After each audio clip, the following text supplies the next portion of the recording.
What's up, everyone? Tony from the Cold Case Project, back again. And today, what I want to run with you over is all content shared in these videos is readily available in any Google search. Now, with that said, I take this content, have it rewritten, and upon rewriting it, put it in these videos to spread the word on the thousands and thousands of cold cases of men and women throughout the United States that are just forgotten, and I give this platform to them so their cases and their stories can be told. Now, in addition to that, if you look down below in the description, you're going to see some brand new t-shirt and coffee cup designs I've actually gotten from couple of my subscribers who have over the years have been giving me some awesome fan art. So with that said, I'm offering a 20% discount code down below if you check that out, and splitting proceeds with them because they are awesome. Been watching me for quite some time, and I definitely think they deserve to be rewarded for some of the work they do on top of being full-time employees also. So, once again, if you have any recommendations or any suggestions, comment down below. Thank you so much for watching. Enjoy the video. Like, subscribe. I'm out. Peace.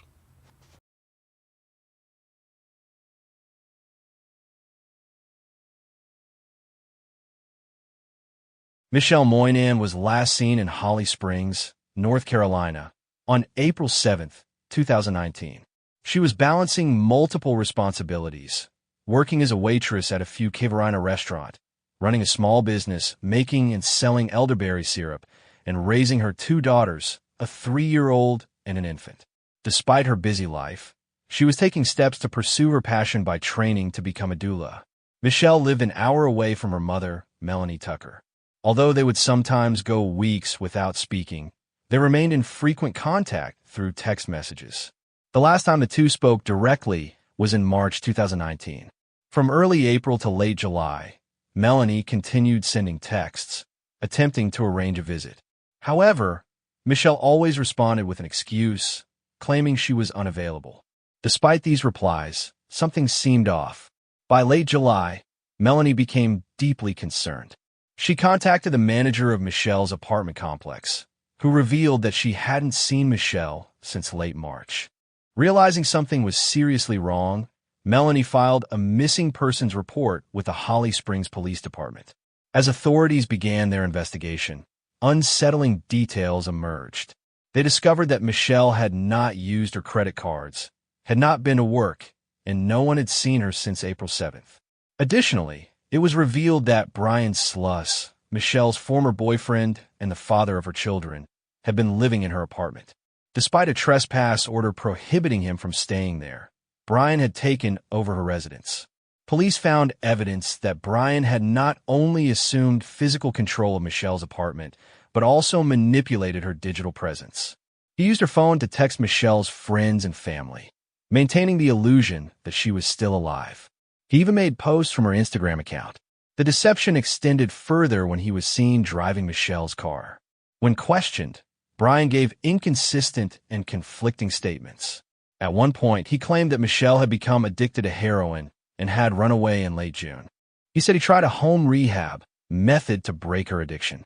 When that failed, he claimed she left without a trace. Other times, he told people she was in a drug treatment facility. When police pressed further, Brian admitted Michelle wasn't actually addicted to drugs. He then attempted to frame her disappearance as a result of depression. The truth about Michelle's relationship with Brian began to surface. The two had met when Michelle was just 17, while Brian was 32 and married with children. Initially, he lied about his age, and their relationship quickly became abusive. Against her family's wishes, Michelle moved in with Brian when she turned 18. Her parents, deeply concerned for her safety, refused to allow Brian into their home. The abuse escalated over the years. In May 2016, Michelle obtained a domestic violence protective order against Brian. The court cited a danger of serious and immediate injury to both Michelle and her child. Despite the order, Brian's harassment persisted. Michelle's co-workers witnessed disturbing incidents, including Brian physically dragging her from her workplace. She often showed up with visible bruises. In 2017, Michelle called the police after Brian choked her. He was charged with domestic violence and violating the protective order. In January 2019, Brian pleaded guilty to assaulting Michelle. Around this time, there was yet another incident where Michelle reported that Brian pushed her to the floor and punched her in the head. Even with these documented events, Brian's pattern of violence continued. On the night of April 7th, a neighbor reported seeing Brian behaving suspiciously. At approximately 3 a.m., he was seen going in and out of Michelle's apartment with a large black trash bag. This sighting, coupled with his history of violence, heightened concerns about Michelle's fate. Adding to the mounting evidence, a friend of Michelle's informed police that she believed Michelle was pregnant at the time of her disappearance. Investigators later found a positive pregnancy test during a search of her apartment. The discovery painted an even more tragic picture of the case. Forensic teams found significant evidence in Michelle's apartment, including traces of blood on the kitchen floor tiles and signs of a cleanup attempt with bleach. Further searches extended to Brian's residence and the home of his ex-wife, Jarlyn Lisbeth Sluss. Authorities noted the suspicious timing of renewed communication between Brian and Jarlyn, which began immediately after Michelle's disappearance. Jarlyn was ultimately charged with accessory after the fact to murder and obstruction of justice. Investigators alleged that she assisted Brian in covering up Michelle's death by impersonating her in phone calls to the apartment manager. Despite the lack of a body, prosecutors pursued charges against Brian using North Carolina's Brittany's Law. The law permits a first-degree murder charge if the victim was in a domestic relationship with the suspect and there was a prior conviction for domestic violence. Given Brian's criminal history and the overwhelming evidence, authorities arrested him for Michelle's murder in May 2020. Brian was convicted of Michelle's murder in April 2022. It was a landmark case for Wake County, marking the first time a conviction for murder was secured without a body. The verdict provided Michelle's family with a semblance of justice, but the pain of not knowing where her body remains endures. As of March 2025, her body has still never been found.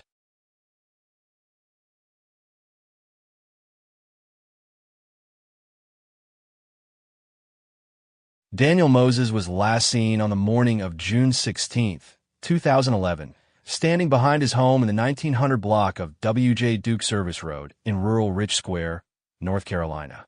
The 61-year-old retired truck driver, affectionately known as the Barbecue Man by locals, was well regarded in his community for his culinary skills, often making extra money by selling barbecued chicken to neighbors. He had 10 siblings, maintained a good relationship with his family, and was known for his enjoyment of fishing, hunting, and practicing karate, a discipline he had studied for years. His sudden disappearance left his loved ones reeling, with many unanswered questions that persist to this day. On the day he vanished, Moses left both of his cars and his 2 motorcycles at home. It was a seemingly typical day, with no signs that anything unusual would occur.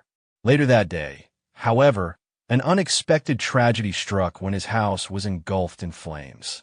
The fire, which rapidly consumed the structure, shocked the community. Once the blaze was extinguished, authorities arrived at the scene and made some puzzling observations. Moses's car was still parked in the yard, and his barbecue tools were carefully arranged on the grill, as though he had been preparing for a cookout.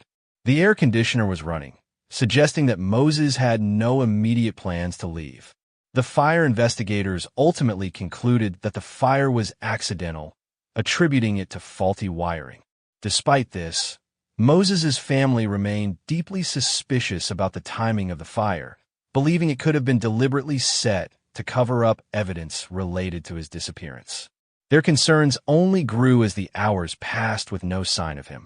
When Moses failed to contact any family members or friends, they knew something was wrong. His consistent communication and dependable nature made his absence all the more alarming. He had only one minor criminal offense on his record, and no known enemies who might wish him harm.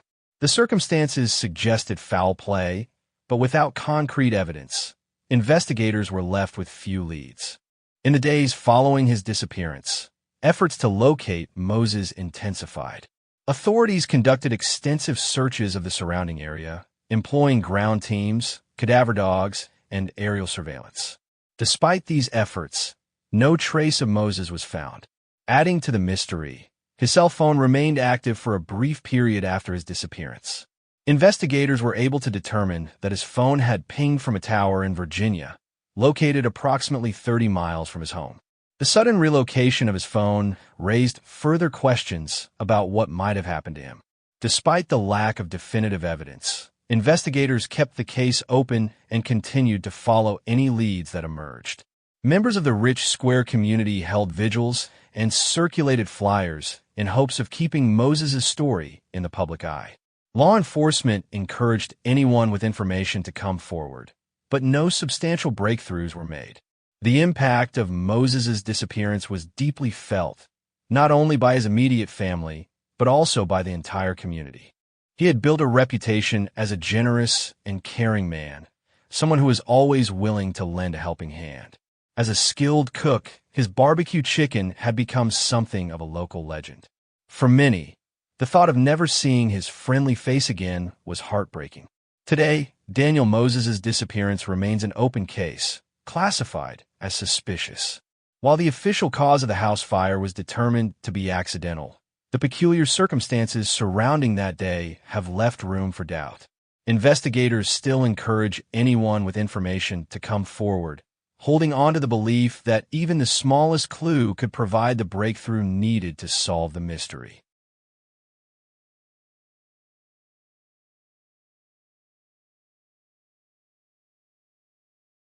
Lillian Nance's family members last saw her in the late afternoon on June 20th, 2001, walking away from her mother's former residence in the vicinity of the 1200 block of Sunshine Street in Gastonia, North Carolina. She left with a male friend, saying she was either going to the store or heading home. Tragically, she never arrived at her destination and never contacted her family again, although there was a reported sighting of her in Gastonia on July 2nd. At the time of her disappearance, Lillian lived with a friend on Avon Street. Her mother, Evelyn, described her as a woman who rarely left her hometown and had no reason to disappear voluntarily. Despite their efforts to reach her, Lillian's family grew increasingly concerned when they received no word from her in the weeks following her disappearance. By August 2001, the family filed an official missing person report. Lillian was known for her resilience, caring nature, and dedication to her family, especially her teenage son, Marius, who was just 16 years old at the time. Marius vividly remembers their last embrace on the day she vanished, unaware that it would be their final farewell. The weight of that memory remains with him to this day. As the investigation progressed, troubling details emerged.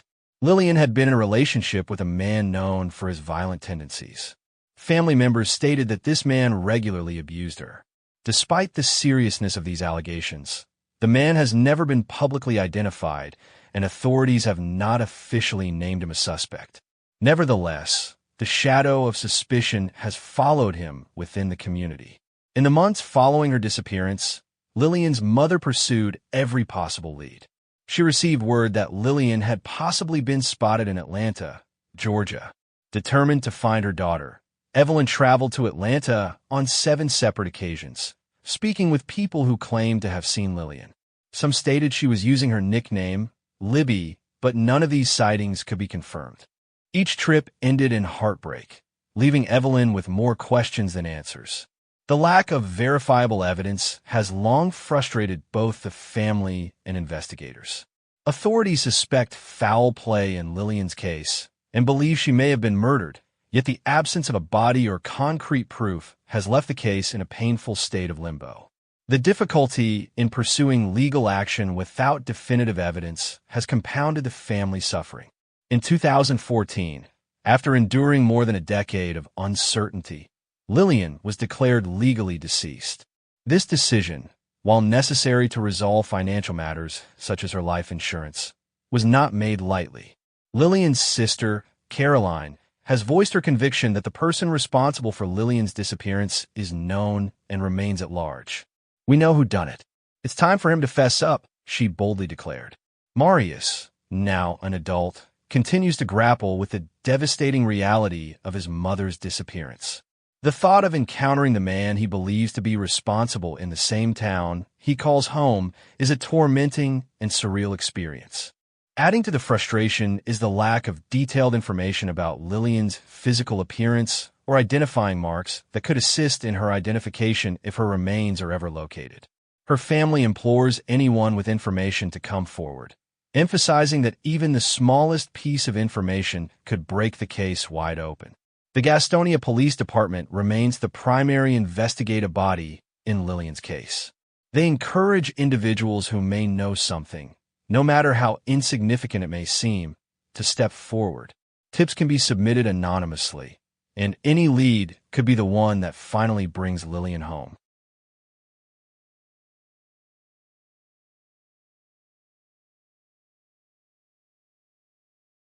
Linda Watts was last seen in Sanford, North Carolina, on May 11, 2004. She had made a brief stop at her workplace, the mailroom of the Sanford Herald, sometime around midnight or 1 a.m. to pick up a newspaper. After that, she left, presumably headed toward her home. However, she never arrived and has not been heard from since. Linda's family reported her missing, launching a desperate search that would last for years. Linda was well known for her daily routines. She was a mother of 2 young children, deeply devoted to her family, and described as a hardworking woman. One of her regular habits was walking to and from work. She enjoyed the peacefulness of these walks and the opportunity to unwind from her long days. When she vanished without a trace, those closest to her knew something was terribly wrong. Shortly after her disappearance, authorities discovered some of Linda's belongings near the intersection of McIver and Jenkins Streets. Among the items were a newspaper, some clothing, and food. The unsettling discovery was compounded by the presence of a pool of blood nearby. DNA analysis confirmed that the blood belonged to Linda, further heightening the urgency of the investigation. A witness later came forward, reporting that they had seen 2 men forcibly pushing someone into a vehicle. However, the witness couldn't identify the victim, nor could they provide a detailed description of the suspects. Despite exhaustive efforts, days turned into months with little progress. Then, in February 2006, a significant breakthrough appeared to emerge.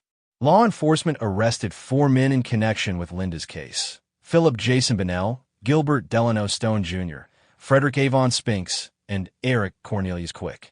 Quick and Spinks faced the most severe charges, including kidnapping, rape, and murder, while Bennell and Stone were charged with aiding and abetting. The arrests brought a glimmer of hope to Linda's loved ones, but the legal proceedings would soon take a frustrating turn.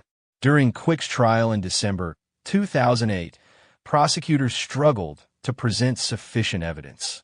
One of their key witnesses failed to appear in court, and no physical evidence definitively tied Quick to the crime. Despite the severity of the allegations, the judge ultimately dismissed the charges against him, citing a lack of evidence. Under the protection of double jeopardy laws, Quick could never be retried for Linda's murder, even if new evidence emerged. With Quick's acquittal, prosecutors chose to drop the charges against the remaining defendants. While the judge expressed his belief that Linda had been murdered, proving who was responsible remained challenged. For Linda's family, it was a devastating setback. They were left without justice, answers, or closure. In the years since, Linda's case has remained open, though progress has been painfully slow. Authorities maintain that foul play was involved in her disappearance, and they continue to appeal to the public for information.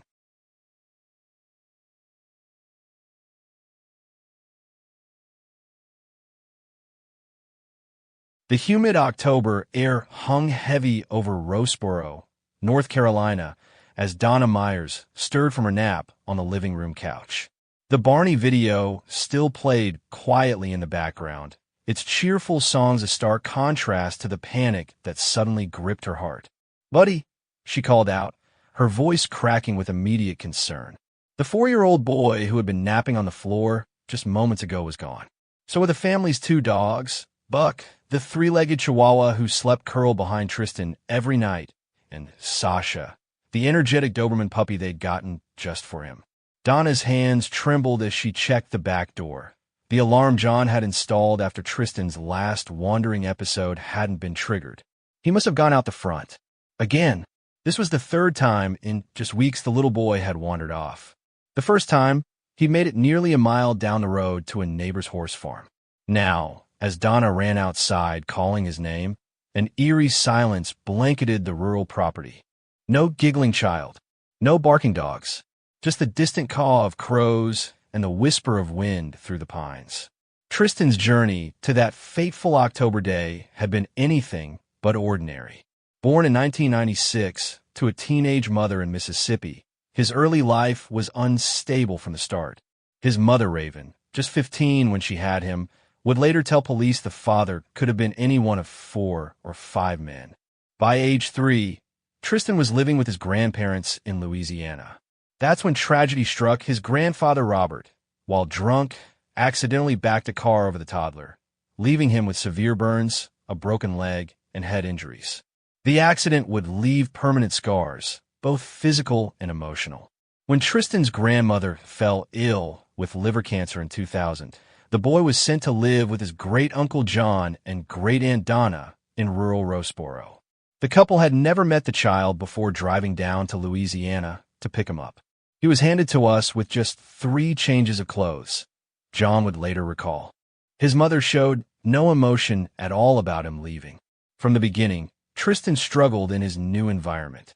Neighbors would later describe him as a child who seemed constantly agitated, prone to violent outbursts where he would hit other children, bite himself, or scratch deep gouges in his own skin. Just 11 days before his disappearance, a disturbing incident occurred. Donna awoke in the middle of the night to find Tristan giving one of their elderly dogs a bath. He had the dog by the neck and was shaking it, she told investigators. The dog died, with one of its teeth later found embedded in the bathtub. Tristan, not understanding death, tried to dig the dog up the next day, insisting they needed to take it to the hospital. Concerned, John and Donna had Tristan evaluated at psychiatric hospitals in Fayetteville and Clinton.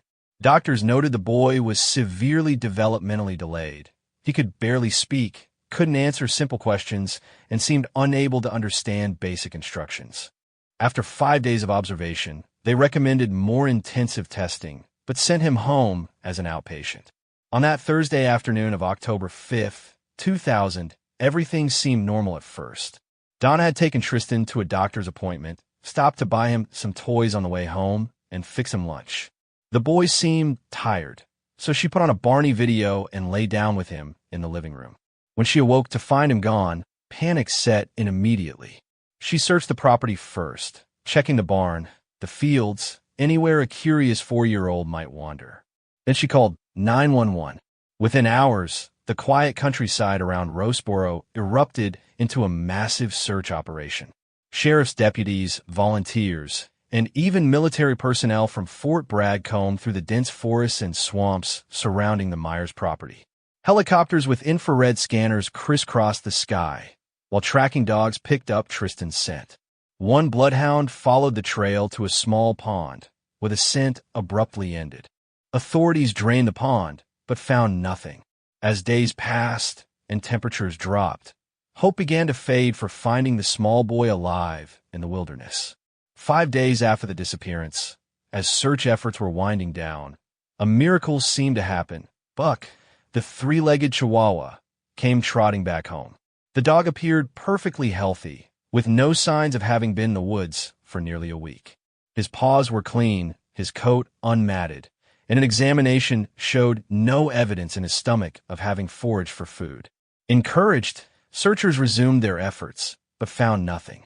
Then, 5 days after Buck's return, a full 10 days since Tristan vanished, Sasha, the Doberman puppy, also came home. Like Buck, she showed no signs of hardship, just mild malnutrition. The dog's strange return only deepened the mystery. If they had been with Tristan in the woods all that time, why were they so clean? Why had they returned separately? And most hauntingly, why hadn't Tristan come back with them? Over the years, several potential leads emerged, only to disappoint. In 2003, a boy named Eli Quick in Chicago bore an uncanny resemblance to age-progressed images of Tristan. Same blonde hair, blue eyes, scars, and even a stutter. DNA testing proved it wasn't him. Tristan's mother, Reuben, who had expressed renewed interest in reconnecting with her son after turning her life around, died tragically in 2004 at age 23 after falling from a moving vehicle during an argument. John Meyers passed away in 2015, having spent the last 15 years of his life searching for answers about the boy he'd tried to adopt. The home on Microwave Tower Road where Tristan disappeared now sits abandoned, its windows boarded up, the property overgrown with weeds. The questions remain. Was he one? Lost in the wilderness, the most straightforward explanation is that Tristan wandered into the dense forests and swamps surrounding Roseboro and succumbed to the elements. At just 3 feet 1 inch and 38 pounds, he would have been vulnerable to predators, drowning, or simply exposure. The tracking dogs losing his scent at a pond suggests he may have entered the water. Yet the thorough searches found no trace, no clothing, no remains. And the dog's clean return remains unexplained. 2. Abduction. Could someone have taken Tristan? Roseboro's remoteness makes this unlikely, but not impossible. The dog's conditions suggest they may have been cared for by someone before being released. If Tristan was abducted, his developmental delays might have made it difficult for him to communicate his identity as he grew older. 3. Family involvement. While authorities have never named any family members as suspects, some point to troubling aspects of the case. The dead dog, Tristan's violent outbursts, and the fact he'd only lived there 55 days before vanishing. However, John and Donna's exhaustive search efforts and cooperation with investigators suggest they had nothing to hide. Adding to the mystery is the case of 2-year-old Bruce Sheeran, who vanished under eerily similar circumstances just 3 miles from Roseboro in 1976, also while playing with a family dog.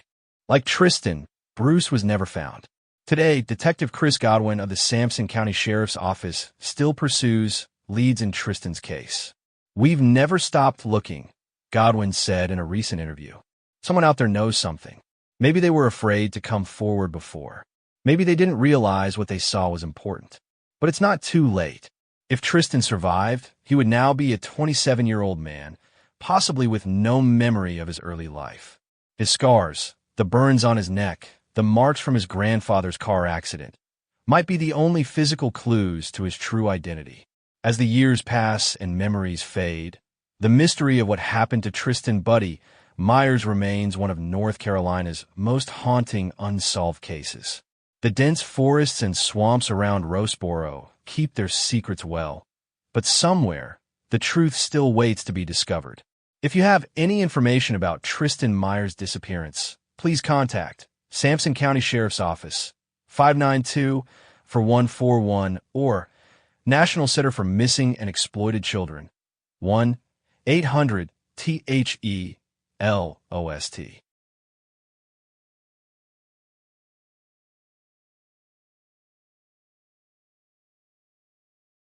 Luis Montes was last seen on the afternoon of August 15, 2008, in Wake Forest, North Carolina. At approximately 5 p.m., he left his workplace, a construction site where he had been working diligently, and later cashed a check at the Fidelity Bank located in the 12200 block of Capitol Boulevard. Luis, a dedicated father and responsible worker, had plans to pick up his 2-year-old son from the babysitter later that evening. However, he never arrived. His girlfriend, growing increasingly concerned, contacted his employer when Luis failed to return home. She expressed her worries, knowing that it was unlike him to simply vanish without a word. Starting around 10 p.m., Luis's boss began making repeated calls to his cellular phone. Despite numerous attempts, no one answered, and the phone eventually stopped ringing. The sudden silence was alarming, particularly because Luis had no known history of disappearing or missing appointments. 3 days later, on August 18, 2008, a chilling discovery was made. Luis's employer found his white four-door 1992 Oldsmobile Cutlass abandoned on Six Forks Road near the Upper Barton Creek boat ramp at Falls Lake. The car's windows were rolled down, an unusual choice considering the late summer heat and the risk of rain. Inside the vehicle, his keys and cell phone were found lying in plain sight. Even more unsettling was the presence of a roll of duct tape and a pair of boots. While the tape's presence could be easily explained on account of his construction work, its stark placement within the empty car raised troubling questions. Investigators arrived promptly at the scene to begin piecing together the sequence of events leading up to Luis's disappearance. The Upper Barton Creek area is a remote spot, known for its quiet, scenic surroundings. The boat ramp, popular among fishermen and boaters, is flanked by dense woods and offers easy access to the lake. Detectives scoured the vicinity for any signs of a struggle or foul play, but found no immediate evidence. Family and friends quickly rejected any notion that Luis may have left on his own accord. Known for his unwavering dedication to his job and family, those closest to him emphasized that he would never willingly abandon his responsibilities. His boss spoke highly of Luis's character, mentioning that during his 8 years of employment, he had never once missed work without prior notice. Luis's girlfriend and the mother of his son recalled how excited he had been about building a better future for their child. He had recently spoken about his aspirations and was focused on ensuring financial stability for his family. Investigators took note of the absence of financial transactions from his bank account after his disappearance. There were no suspicious withdrawals, nor did any unauthorized purchases appear on his credit cards. This fact further fueled suspicions of foul play.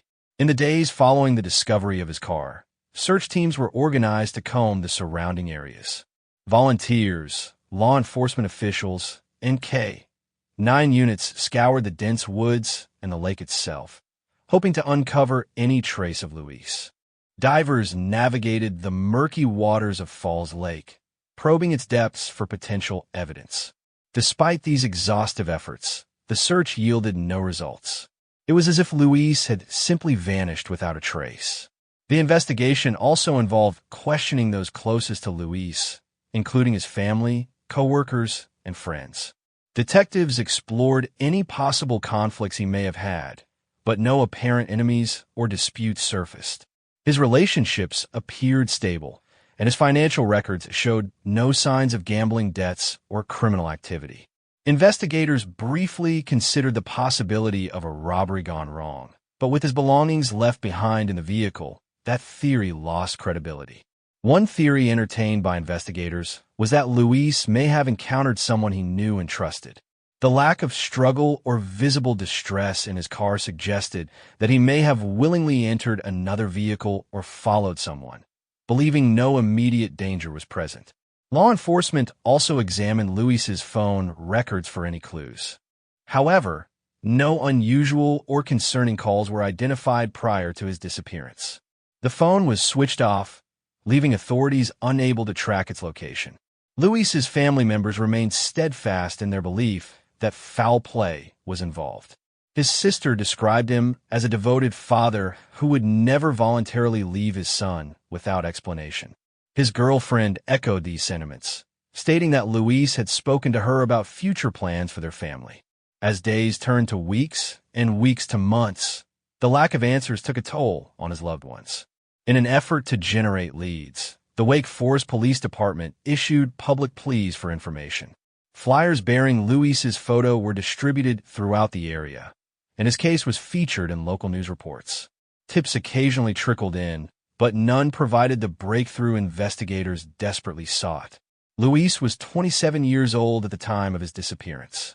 He is described as Hispanic, approximately 5 feet 9 inches tall, and weighing around 180 pounds. He had black hair and brown eyes. He was last seen wearing a white shirt, blue jeans, and work boots. If you have any information regarding the disappearance of Luis Montes, you are encouraged to contact the Wake Forest Police Department or submit an anonymous tip through Crime Stoppers.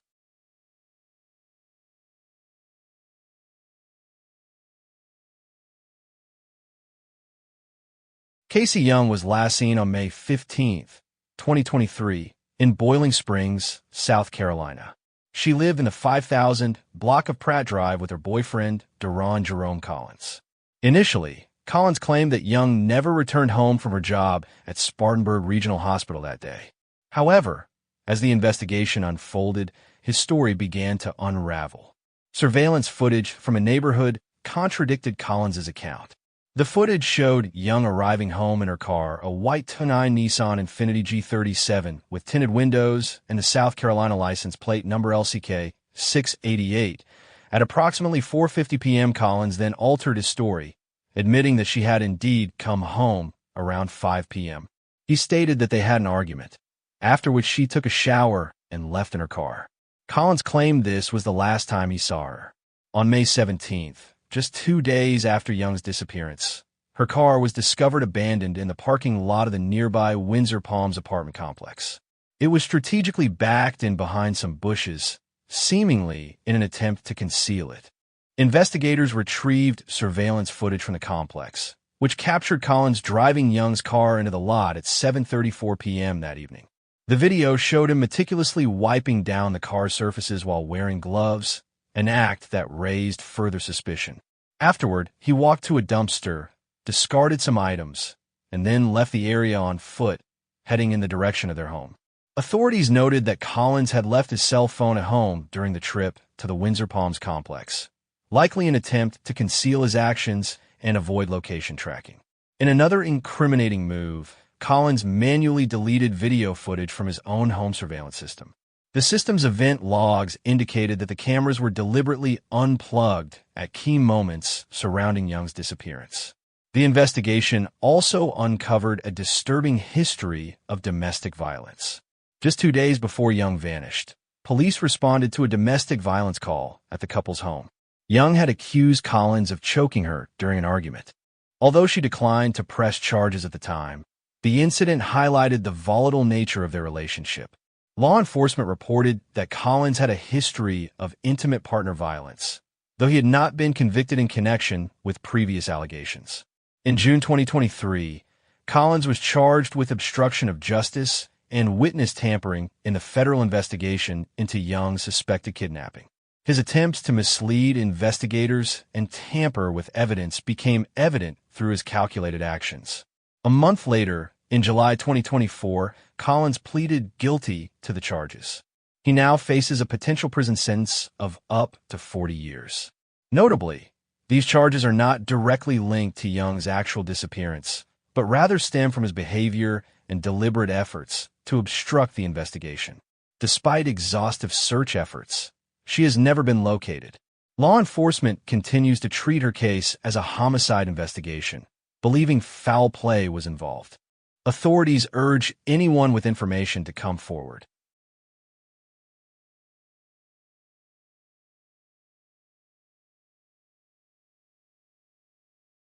Sasha Naylor was last seen on August 21, 2018, on Kate's Drive in Albemarle, North Carolina. At the time, she may have been planning to travel to West Virginia or Ohio, but she never arrived at her destination. Sasha's sudden disappearance has left her loved ones desperate for answers, and the case has since unraveled into a complex and heartbreaking mystery. Sasha had moved to Albemarle with her boyfriend in hopes of finding employment and building a better life. Prior to her disappearance, she left her young daughter in the care of her mother in Ohio. The arrangement was intended to be temporary until she could secure financial stability. However, what was meant to be a fresh start turned into a nightmare. In the weeks leading up to her disappearance, Sasha had been staying with her boyfriend's mother. During one of their last conversations, Sasha told her own mother that her boyfriend's mother had forced her to leave the home. With no other immediate options, Sasha said she had sought refuge at a local shelter. Despite these challenges, she maintained contact with her family, making her sudden silence deeply concerning. Her mother, growing increasingly worried as weeks passed without any word, finally reported Sasha missing on January 8, 2019. Coincidentally, this was the same day authorities unknowingly sold her car for scrap. The vehicle, a brown or gold 1998 Ford Tempo with notable right side damage, bore the Ohio license plate number GRS 3043. It had been found abandoned and completely burned in Marshville, North Carolina, later in August 2018. Due to its unrecognizable state, the car was towed and sat unnoticed for months before its disposal. It was only later, during the investigation into Sasha's disappearance, that police connected the vehicle to her.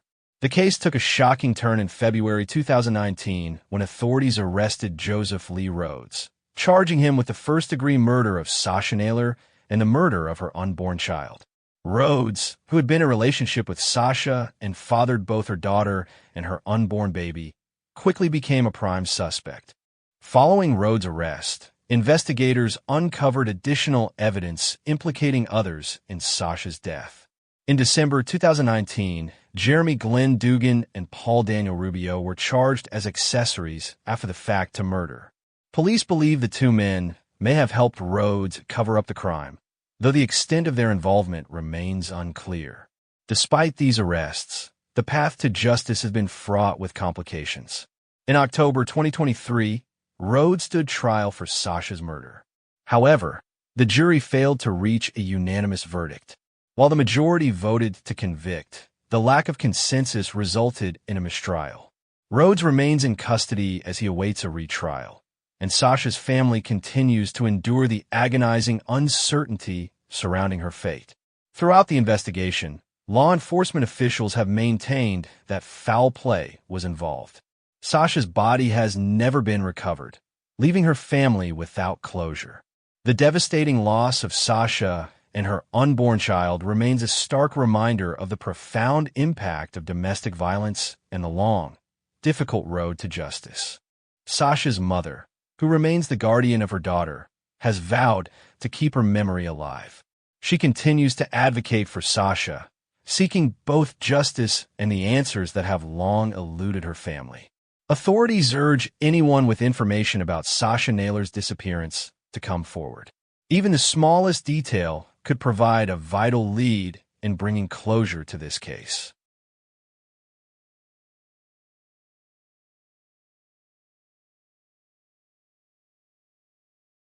Reuben Wiggins was last seen in Pitt County, North Carolina, on November 20th, 1988. That morning, at approximately 10:30 a.m., Wiggins received a telephone call at his home. The call appeared to unsettle him. Witnesses later reported that he acted fearful and anxious after hanging up the phone. Despite being visibly shaken, Wiggins refused to disclose who the caller was or what the conversation had entailed. His demeanor suggested he may have been afraid for his safety. Shortly after the call, Wiggins left his house with $500 in cash. It was the last time anyone saw him. He never returned home, and his loved ones grew increasingly concerned when they could not reach him. Days turned into weeks, and the absence of any communication from Wiggins was deeply unsettling. His sudden and unexplained disappearance prompted family members to report him missing. A month later, on December 20th, 1988, authorities discovered Wiggins's vehicle in a wooded area off Maple Cypress Road in neighboring Craven County, North Carolina. His light blue 1978 Oldsmobile was partially concealed among the trees. The discovery raised immediate suspicions. Although the car appeared intact, the circumstances surrounding its location were suspicious.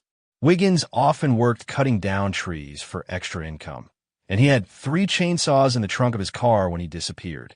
When police recovered the vehicle, only 2 chainsaws remained. One was missing. Wiggins's brother described him as a quiet and frugal man who lived a relatively low-profile life.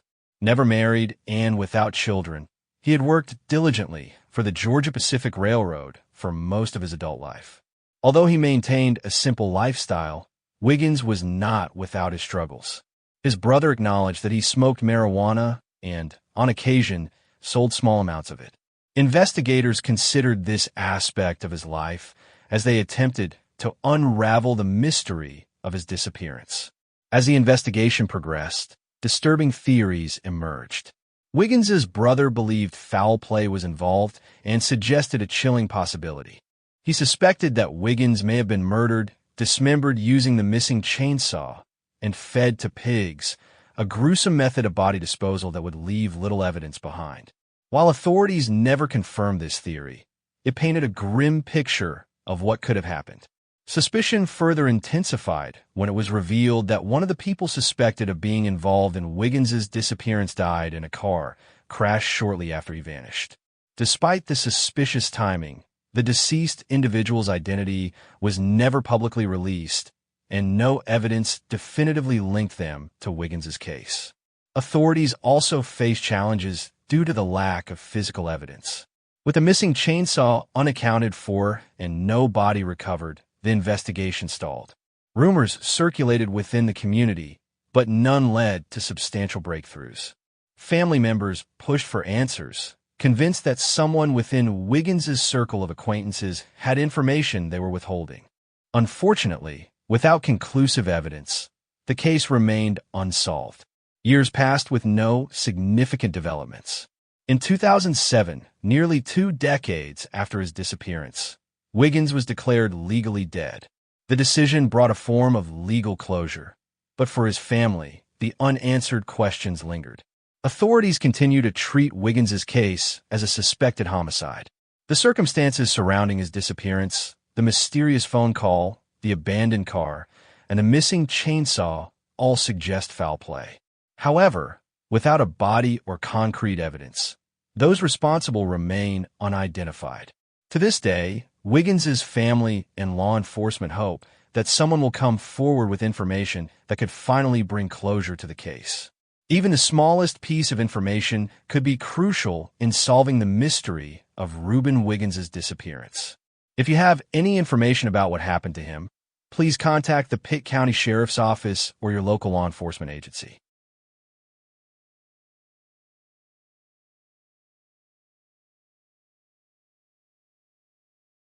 Cybil Warren was last seen in Greensboro, North Carolina, sometime during February 1991. The exact date of her disappearance remains uncertain. She was officially reported as a missing person to authorities on March 21, 1991. At the time of her disappearance, Cybil worked as a night clerk for several local motels. She was known to lead a relatively private life, living with her boyfriend in Greensboro. Despite the challenges she faced, her family remembers her as kind and resilient. Cybil's family had not had direct contact with her for years leading up to her disappearance. Their last communication was a letter she wrote, dated October 23, 1986. In the letter, Cybil expressed a desire for distance from her family, and while the reasons remain unclear, it seemed that she had chosen to remain estranged. Her absence weighed heavily on her loved ones, who hoped that she would eventually reconnect. In the years following her disappearance, a potential sighting brought a glimmer of hope. In November 1995, a truck driver from McLean, Virginia, who had been acquainted with Cybil before she went missing, reported seeing her at a shopping mall in Tyson's Corner, Virginia. The driver described how he immediately recognized Cybil and attempted to get her attention. However, she appeared reluctant to acknowledge him and quickly walked away. Despite the brief encounter, he was certain it was her. This sighting, while unconfirmed, suggested that Cybil may have been alive and possibly trying to maintain a low profile. At the time of the sighting, Cybil was reportedly accompanied by an unidentified man. Investigators believe the man could have been Haythan M. Adoroman, also known by several aliases including Chris Aberoman, Haytham M. Roman, and Haytham M. Aberoman. Adoroman had a criminal record and was arrested in Virginia in 1982 for misdemeanor assault. His connection to Cybil, if any, remains a subject of speculation. Authorities continue to express concern for Cybil's well-being. Despite the years that have passed, her case remains open, and her family continues to seek closure. Investigators are particularly interested in locating Adoroman, believing he may hold key information about Cybil's whereabouts. While some speculate that Cybil may have deliberately chosen to disappear, possibly to escape personal difficulties, others fear that she may have met with foul play. Without concrete evidence, the mystery of her disappearance remains unresolved. Law enforcement agencies urge anyone with information, no matter how small, to come forward. If you have any information regarding Cybil Warren's whereabouts or the circumstances of her disappearance, please contact the Greensboro Police Department or your local law enforcement agency.